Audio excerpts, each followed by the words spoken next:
नमस्कार दोस्तों। मोदी पूरी गेम चेंज कर दी फाइटर जेट्स की। आपको मालूम है हम फाइटर जेट्स के पीछे लगे हुए हैं कि हमें अपने भी बनाने हैं और दुनिया से भी लेने हैं। हम राफेल के लिए बोला था कि हो सकता है कि हम 114 प्लेन और राफेल के लिए। आपको मालूम है बहुत बड़ी न्यूज बनी थी जब हमने टेंडर निकाला कि भाई 1 2 5 10 नहीं, 114 प्लेन इकट्ठे लेने हैं हमने। और मोदी जी ने बोल दिया कि यार राफेल से सारे प्लेन लेने की जरूरत नहीं है। अब हमने क्या किया, 3 स्टेज बना दिए प्लेन लेने की, immediate, short term and long term. और ये एक्सप्लोसिव वीडियो है, पूरी डिटेल मैंने निकाली इसकी, ये हो क्या रहा है, क्योंकि इससे जो जो बैलेंस है अपना पावर का, एयर पावर का, वो चेंज होने वाला है भारत के लिए भी और इस रीजन के लिए भी। और इस डिसीजन को जो सिर्फ मोदी जी का दिमाग चला है, इसमें किसी और का, डिफेंस मिनिस्टर नहीं है, कोई नहीं है। वो बोला उन्होंने कि मुझे ये स्ट्रेटजी के ऊपर ही काम करना है, और ये स्ट्रेटजी थी भी बोल्ड, अनप्रेसिडेंटेड, और एक सिग्नल भी दिया दुनिया को कि भारत अब सिर्फ बायर नहीं है, भारत अब एक बिल्डर भी बनेगा। मैं क्यों बोल रहा हूं, क्योंकि दुनिया भर की जो कंपनियां हैं वो हमारे पीछे लगी हैं कि भाई हम हमसे प्ले। और मोदी जी बोलते हैं टेक्नोलॉजी ट्रांसफर के साथ साथ हमें एमआरओ भी चाहिए, यानी कि हम यहां पर मेंटेन भी करेंगे और इसको ऑपरेट भी करेंगे। बट जीतेगा कौन? अब इसके वो बात करते हैं कि इमीडिएट, शॉर्ट टर्म और लॉन्ग टर्म, ये हमारी स्ट्रेटजी क्या है। और आपको मालूम है कि जो इंडिया की मिनिस्ट्री ऑफ डिफेंस है, उन्होंने अभी अभी जो शॉक दिया ये न्यूज़ के साथ कि भाई हमने 114 मल्टी रोल हमने फाइटर जेट लेने हैं, ये सबको मालूम है। लेकिन हमने जो सिंपल ये टेंडर था उसको हमने चेंज भी कर दिया है। चेंज कैसे किया? अब ये 3 लेवल पर पावर प्ले होगा। वो कैसे? पहली बात ये, भारत की एयर जो सुपरियॉरिटी है उसको हमने मेंटेन रखना है। उसके लिए हमें इमीडिएट कुछ परचेजेस करने पड़ेंगे। और स्ट्रेटजी क्या है, इसको ब्रेक डाउन करते हैं। ओरिजिनली प्लान क्या था और अब अल्टीमेटली प्लान बाहर क्या निकला है, और राफेल को हमने कर दिया है कैंसिल किया है या कटा है, वो बाद में बताऊंगा। अब आते हैं ओरिजिनल प्लान। मैंने पहले बोला आपको 114 फाइटर प्लेन्स हमने लेने थे। ग्लोबल कंपटीशन शुरू कर दिया। जितने टॉप मैन्युफैक्चरर हैं, लॉकहीड मार्टिन है, साब है, बोइंग है, यूरोफाइटर है, डसॉल्ट है, ये सब अपने जो बेस्ट इनकी चिड़ियां है ना वो लेकर आ गए भारत के पास। और ये बहुत बड़ी एक मूव थी, क्योंकि सबके मुंह में पानी था। 114 प्लेन अगर मिल गए यानी कि अगले 5-10 साल कोई काम करने की जरूरत नहीं है। और अमाउंट क्या थी? $20 बिलियन, यानी कि 1.5-2 लाख करोड़ रुपए सिर्फ। बाकी इतने तो मुझे लगता है पाकिस्तान ने कभी जिंदगी में देखे नहीं होंगे जितने कि हम प्लेन खरीद रहे हैं। और ये एक मोदी जी हैं जिन्होंने बोल दिया $20 बिलियन ले लो यार, की फर्क पड़ता है। और इससे पहले जो 10 साल थे किसके? मनमोहन सिंह के, दुनिया के नंबर 1 इकोनॉमिस्ट, वो बोलते थे यार हमारा ना सेकेंड हैंड प्लेन ले लें, 30-40 साल पुराने चले हुए, उसके लिए भी पैसे चाहिए। पैसे को पेड़ पे लगते हैं, क्योंकि जो पैसे थे वो तो हमने मुसलमानों को दे दिए, तो इसलिए हमारे पास प्लेन क्या, हमें तो अपनी चट्टी खरीदने के पैसे नहीं है। चलिए वो थोड़ा एग्जैजरेट हो गया। लेकिन अभी हमने जो पॉलिसी है उसको रिकैलिब्रेट कर दिया। हमने कोई चीज़ कैंसिल नहीं करी, रिकैलिब्रेट करी है, यानी कि हमने परचेज को रीस्ट्रक्चर कर लिया, री इन्वेंट किया है। अब मास्टर प्लान क्या है मोदी जी का, वो देखिए।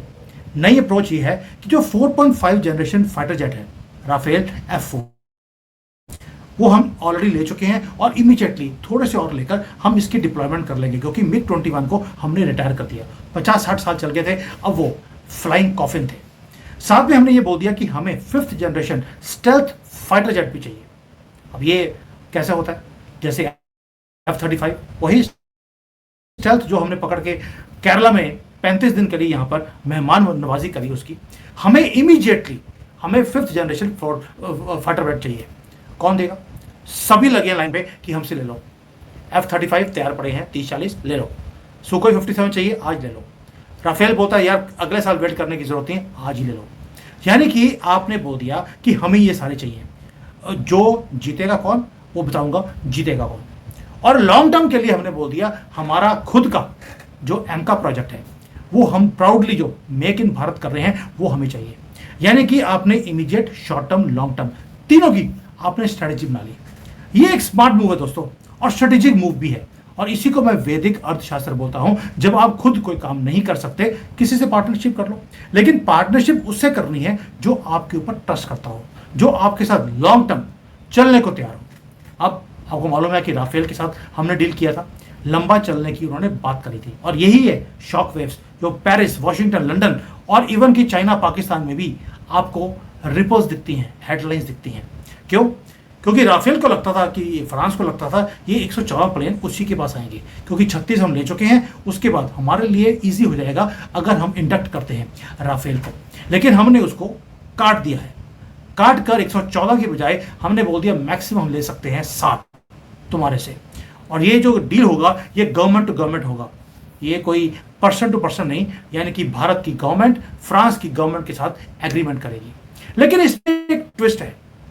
ट्विस्ट ये है कि जो ये 60 प्लेन होंगे ये फ्रांस से बनकर नहीं आएंगे, इसकी असेंबली भारत में लगानी पड़ेगी। यानी कि हमने डसॉल्ट एविएशन को बोल दिया आपकी ना तो प्लेन बन के आएंगे, ना आपकी किट बनी बनाई आएगी, कुछ नहीं, हमारे यहां पर चीजें बनेगी तो अलाउ किया जाएगा। और ऑर्डर किसको गया है? टाटा एडवांस्ड सिस्टम को ऑर्डर ऑलरेडी चला गया, और वो ऑलरेडी जो फ्यूजलेज होता है प्लेन का वो ऑलरेडी उन्होंने बनाना शुरू कर दिया। ये हार्ट होता है एक प्लेन का, वो ऑलरेडी टाटा बना रहा है। अब इसके बाद आते हैं कि आगे क्या होगा। आगे ये है कि हम अब सिंपल जेट नहीं खरीदेंगे। अब जो प्लेन के हार्ट होता है, दिल होता है, फ्यूजलेज, वो हम बनाएंगे, वो भारत की धरती पे बनेगा। और ये स्ट्रेटेजी क्या है? स्ट्रेटेजी ये है कि सब जितने भी प्लेन हैं उन सब के एमआरओ, असेंबली यहां पर, एमआरओ वो हमारे यहां पर हो। एमआरओ का मतलब है मेंटेनेंस भी हमारे पास, रिपेयर भी हमारे पास, और उसकी ओवरहॉलिंग करनी है वो भी हमारे पास। यानी कि आसपास की जितनी भी कंट्रीज हैं, मिडिल ईस्ट हो, आसियान हो, किसी के पास भी अगर राफेल्स हैं या कोई और प्लेन है, उसको मेंटेन करना है, उसको रिपेयर करवाना है। फ्रांस पे जाओगे तो पता लगे 2 दिन महीने लग गए। हमारे यहाँ पर अब आज आया कल रिपेयर, क्योंकि हमने तो क्या है, अगर चीज़ नहीं चलती टेढ़ा करना है वो चल पड़ती है, जैसे स्कूटर करते थे। लेकिन ये जो एमआरओ है जब आपके पास आएगा, स्ट्रेटेजी क्या है? स्ट्रेटेजी ये है कि जब आपके पास सारे बड़े कंट्रीज के एमआरओ बनेंगे, आपके ऊपर कोई अटैक ही नहीं करेगा, क्योंकि उनको मालूम है कि इनके एमआरओ, इनकी असेंबली लाइंस, हर चीज भारत में है। वो अपने एसेट्स को बचाने के लिए आपके ऊपर युद्ध कर ही नहीं सकते। इसलिए मोदी जी लॉन्ग टर्म के लिए भारत को सेव करने के लिए क्या कर रहे हैं? सारे कंट्रीज, जो बड़े बड़े कंट्रीज के फाइटर जेट्स हैं, उसकी मैन्युफैक्चरिंग भारत में करने की सोच रहे हैं, प्लस एमआरओ। और इसलिए बोल रहा हूं, जो ये मेक इंडिया है, ये बेशक हम मेक इन इंडिया उनके लिए कर रहे हैं, राफेल के लिए, सुकोई 57 के लिए, F-35 के लिए, लेकिन we are making in India, making for the world. अब इसके बाद आते हैं दोस्तों कि अब हम 4.5 जनरेशन के जो जेट्स हैं राफेल टाइप्स, उस पर नहीं रुक रहे। हमने पैरेलली एक काम और कर दिया, यानी कि हमने राफेल का फाइनल कर दिया, साथ में इमीडिएट परचेज लेनी है वो भी हम कर रहे हैं। किससे लेंगे वो बताऊंगा अभी। साथ में हमने बोल दिया हमें फास्ट ट्रैक करना पड़ेगा अपना 5th जनरेशन का स्टेल्थ फाइटर, जो हमारा यहाँ पे प्रोजेक्ट चल रहा है एमका का। लेकिन उसमें एक अड़चन है, हमारे पास इंजन नहीं है, हमारे पास अभी टेक्नोलॉजी नहीं है। डेवलप करने लगेंगे तो डीआरडीओ ने बोला 10 साल लगेंगे। हमने बोला कि एक काम करते हैं, इमीडिएटली जो भी हमें 5th जनरेशन का फाइटर जेट देगा हम उसे खरीदने को तैयार है। सुकोई 57 लाइन लगा के खड़ा है। उसके बाद F-35 के लिए डोनाल्ड ट्रंप खुद बोल रहे हैं कि यार F-35 लाइटनिंग 2 हम किसी को देते नहीं है, आपको देने को तैयार है। साथ में जापान का जो FX प्रोग्राम है वो भी लाइन में है, राफेल तो है ही है। सबके साथ बात चल रही है और गवर्नमेंट की चुप्पी है बिल्कुल। जब मैंने इसमें डिफेंस सेक्टर्स में बात करने की कोशिश करी, there is no answer, silence. इसलिए मैं आगे नहीं निकलूंगा कि हम किसका ले रहे हैं, लेकिन इतना श्योर है कि हमने उनको ये बोला है कि हमारी डिमांड 2 हैं। एक, हमें स्टेल्थ 5th जनरेशन या 6th जनरेशन फाइटर जेट चाहिए, लेकिन उसके साथ साथ हमें टेक्नोलॉजी ट्रांसफर भी चाहिए। बनेगा तो भारत में, बना बनाया नहीं आएगा। बना बनाया हम सिर्फ आज वो लेंगे जो 5-10 हमें इमीडिएट चाहिए, वो बने बनाए आपसे ले लेंगे। लेकिन उसके बाद आपको जितने भी हैं 114 अगर देने हैं तो भारत में बनेंगे। और यही मोदी जी की स्ट्रैटेजी है जो अल्टीमेटली काम आएगी जब हमने अपना एमका का प्रोजेक्ट हमने डेवलप करना है। भाई देखिए, आप सोच के देखिए, जब वहां की असेंबली लाइन, वहां की मैन्युफैक्चरिंग हमारे पास 5th जनरेशन की आनी शुरू होगी, हमारे पास टेक्नोलॉजी आएगी, नो आएगी, हमारे पास हर चीज़ आएगी जो हमें चाहिए अपना 5th जनरेशन वॉरफेयर प्लेन को डेवलप करने के लिए, एमकॉक करने के लिए। और यही बिगर विजन है जो अनफोल्ड हो रही है हमारी आंखों के सामने। दोस्तों आप सोच के देखिए, जो हमारी एयर पावर है वो already we are on fourth largest in the world. लेकिन मिग 21 के निकलने के बाद थोड़ा नंबर कम है। अब इसको ठीक करने के लिए जो क्राउन ज्यूल है हमारा एमका प्रोजेक्ट, मोदी जी ने साल में मुझे पूरा उसके लिए आपको पार्टनर देना है 35 और F-22 रैप्टर को बराबर खड़ा करना है एक प्लेन अपना। डिजाइनिंग ऑलरेडी डीआरडीओ कर चुका है, प्रोटोटाइप बना नहीं है लेकिन डिजाइन जो लेवल होता है वो पूरा कर दिया। जो डिजाइन 3 साल के बाद आना था वो ऑलरेडी आ चुका है। और यही है जो गवर्नमेंट डील्स हम कर रहे हैं, जिसके कारण या नो हाउ लेने की कोशिश कर रहे हैं। पता नहीं क्यों F-35 हमारे पास यहां पर आया, 35 दिन रुका और उसके बाद मिरेकुलसली डिजाइन निकल गया एमका का, जो अभी तक निकल नहीं आता। ये होता है डील करने का तरीका, वेट करनी पड़ती है उनकी पार्लियामेंट। दोस्तों अब ये जो सारा का सारा रिस्ट्रक्चरिंग हो रही है, कंप्लीट रीथिंकिंग,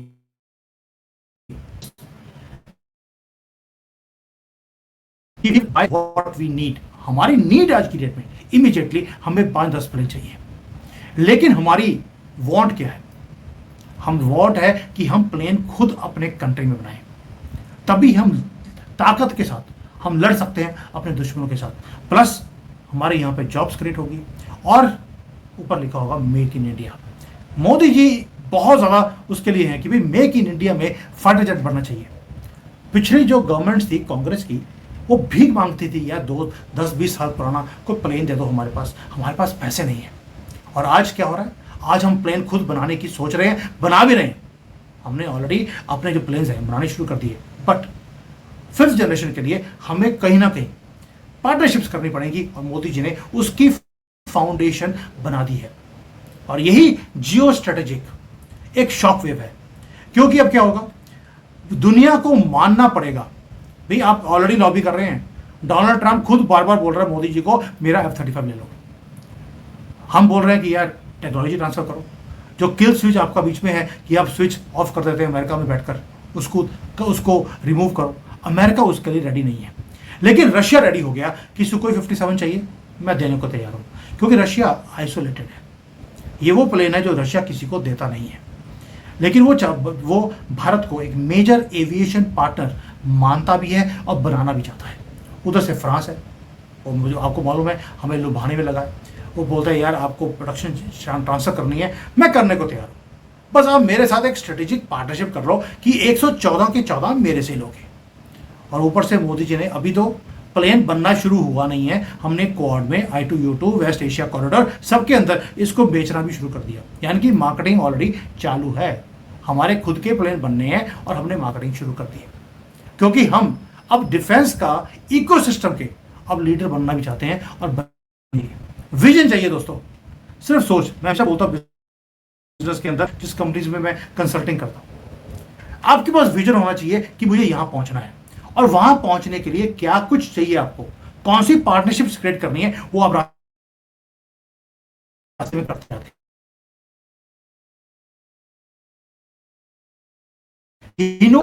डील कर लिया, साथ में आपको क्या चाहिए, आपको असेंबली लाइन चाहिए, आपने उसकी बात कर ली। MRO चाहिए, आपने कर लिया। और साथ में 5th जनरेशन फाइटर जेट चाहिए, आज चाहिए, आपने उसकी डील भी कर ली है। उसके बाद लॉन्ग टर्म के लिए आपको अपना एमका का प्रोजेक्ट लेके आना है, आपने उसके ऊपर काम करना शुरू कर दिया। यानी कि पूरा का पूरा ट्रांसफॉर्मेशन है।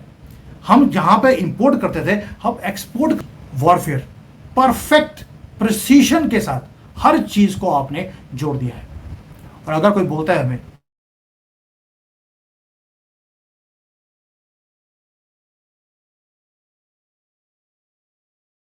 बोलते हैं कई बार प्रॉपरली, तो ना नेवी को तुम्हारे ऊपर छोड़ा, कुछ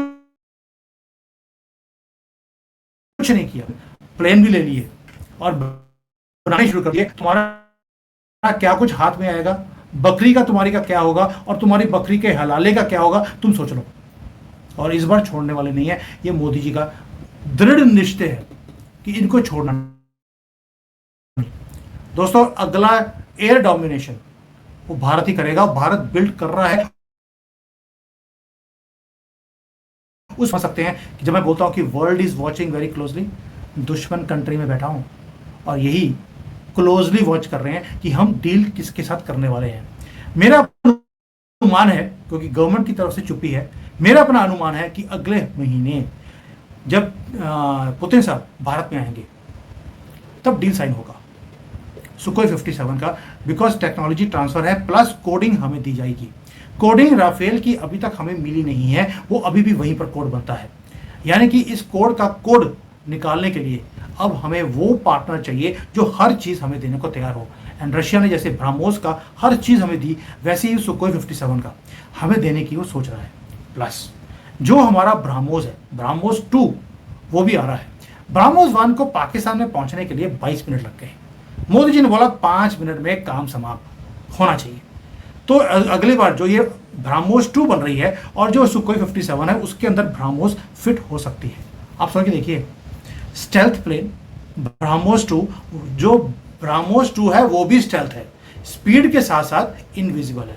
यानी कि दुश्मन सो रहा है, जैसे लास्ट टाइम हुआ था, शहबाज शरीफ सो रहा था, उसको आसिम मुनीर का फोन आया, सर फटके हाथ में आ गई, हमने सोचा था सुबह 4 बजे हम अटैक करेंगे भारत को, उन्होंने पहले अटैक कर दिया और हमारा सब कुछ तहस नहस हो गया है, घुटने टेक दो। और शहबाज शरीफ ने उसी वक्त फ़ोन लगाया अमेरिका को और घुटने टेक दिए। ये है हाल हमारे स्ट्रेटजी का। एंड दिस इज व्हाट, जिसको बोलते हैं ना कि एक रिपल्स है चाइना में, पाकिस्तान में, कि अब मोदी जी करने वाले क्या हैं। और जिस दिन मोदी जी ने ये साइन कर दिया इमीडिएट प्लेन का, आप देखेंगे आया तो व्हाट मोदी जी डिसाइड्स, 1 महीने की बात है, 1 महीने में एवरीथिंग क्लियर। थैंक यू, जय हिंद।